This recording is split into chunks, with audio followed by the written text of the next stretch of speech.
Şu salonunu görüp ko'nglim yerim bo'lib qoldi. Biz 1997 yılı muştaq bir salonda birinci başlığa vaxtımızda bu toplantını tıklım ağzıcı dıpmılık halkımız battı.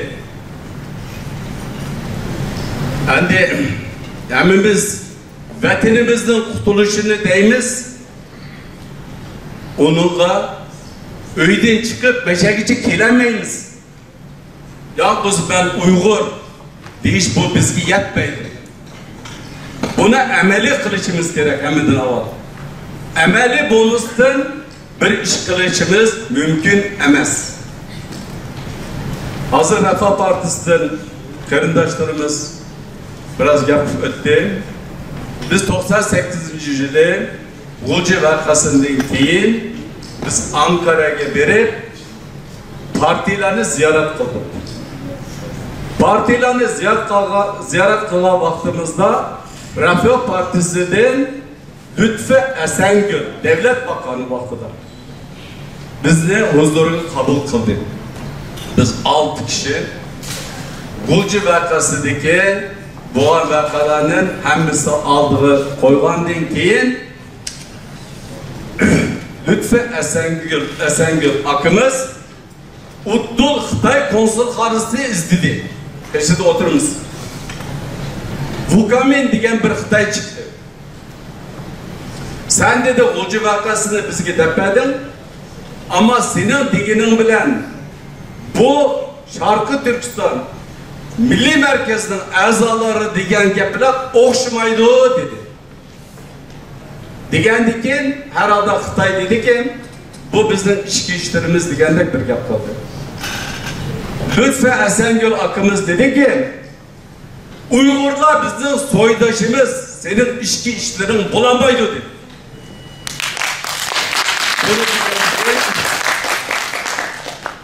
Bir yerdeki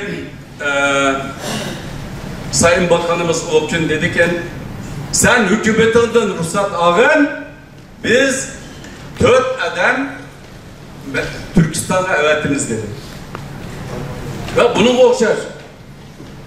Bizim yine Refah Partisi'de Mehmet Sılay akımız var. Türkiye'nin parlamentosunda 98. yılı 10 minutluk vaktini Doğu Türkistan'la ayırdı. Ben bunun filmini eklep koyattım. Biraz anlaşmazlık olup kaldı. Bu programda müdaf bulalığını bilgen bulsam, bulanın hemmisinin dentisini eklettim. Allah nasip etse, ilgili bir programda da bunu eklemiz. Yani bir adam, naki yaxşı sözler oldu. Bizim maqsadımız Şarkı Türkistan'ın azaplığı başka bir nesine düşelmeyimiz. Kim ne mi deser biz? Abdünomiyani biz tanımayımız. Abdünomiyani 1946. yılı İsa Efendi oturup çıkardı. Xitay halkı çünkülük kuşal boğan. Lanzhou'daki Xitaylarının paytaxtı bu yerde bunu degenden keyin İsa Efendi bu yerde milletvekili boğan. Yani bunu uzatmayın, ciddi başka yere ketidi. Yani bunları yaxşı düşünüp koyalım, karındaşlarım. Bunu yani bu vatanını yani Uygurlar tutuldu. Türk karındaşlarımız tutuldu, başkaları tutuldurup vermediniz. Bunun için bunda toplantılara bir yere dıpkılık gireylik, hoşluğumuza ekleyelim, ballarımıza ekleyelim, hemimize ekleyelim. Bunda kımaylık. Rahmetli Alparslan Türkeş, müştah bir toplantıda Taksim Atatürk Kültür Sarayı'da bir toplantı kılganda bizden halkımızın nayt az boğunu görüp, benim kolumda tutup nayt kat açılgan. Başkan, Uygurlar bu kadar mı diye. Ben şu atışıldı bekledim. Bana görüp ben şu gün isim kim atadım anasını. Kayni değil, Xitay konsulxonasi oldida namoyish qilamiz degan vaqtida rahmetli Alparslan Türkeş akımız İstanbul Gençlik Kolu'nu bergen bizge. Şu gençlik koluda biz 3000 adam bilen Xitay konsulxana aldıda namoyish qildik. Bu namoyishda ko'rgansizlar. Nihoyatda cho'ng bir namoyish bo'lgan. Hatto 1000 tuxum etilgan. Tarixda birinchi qatim Xitoy bayrog'i shu kuni ko'ydirilgan.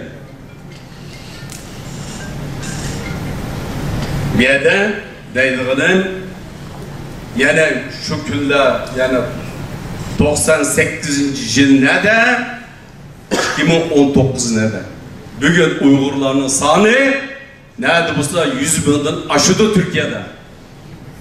O vakti da nayta azdı. Uygurlar nayta kamdı. Bolsa ya 6000 kişi var mı yok mu? Ben sizlerden tileydiğim buradaki toplantılara dikkat kılaylı. Bu toplantılar kılıç asan emas, nayta tez. Ama şununla hoşluğumuzda demey, hemimizni başlap kireyli. İkinci bir dersen, küçük bir nasihat bildirip koyduğunum. Ben 13 yaşındaki bir balı bilen bir yerde görüşüp kaldım. 13 yaşındaki balığa ben sordum. Sen neymiş kılsa desem ben Kur'an kursunda okuvattım dedim. Dedim ki ondan ki kandak kılsa desem normal mektepte okudum mu desem okumadım dedim. Hani bir yerde kardeşlerim biz elhamdülillah hemimiz Müslüman. Biz Kur'an kursunda okuyumuzda fenni unutup kalsak biz cahil kalırız. Doğru. Dinimizi bilişimiz gerek. Ama bunu mektepten sırtı da okusun. Azı Türkiye Cumhuriyeti Devleti de Kur'an kursu var, mektepler var. Onu birbirine arlaştırıp etmeyelim. Hazır yüzlerce, milyonlarca hazır bir balı okup çıksa, kolunda diploma yok, Kur'an kursunda muallim bolaydıysa, o diploma bilen o balla oturdu kalsa, ertesi gün ölüldüğü vakti geldi. O balla yama yolu kırıp gidişi mümkün. Bundan kımaylı, ballarımız devletin okulda yaxşı okusun, yaxşı yetişsin, ilim adımı bozsun ama Kur'an'ımı unutmasın. Bitirip koyduğum bu şu. Hayır, onlardan en kısa zamanda 4 bayrak ile Ürümçi'de buluşka Allah Teala nasip kılsın emrimizde. Allah'a emanet olun. Rahmet.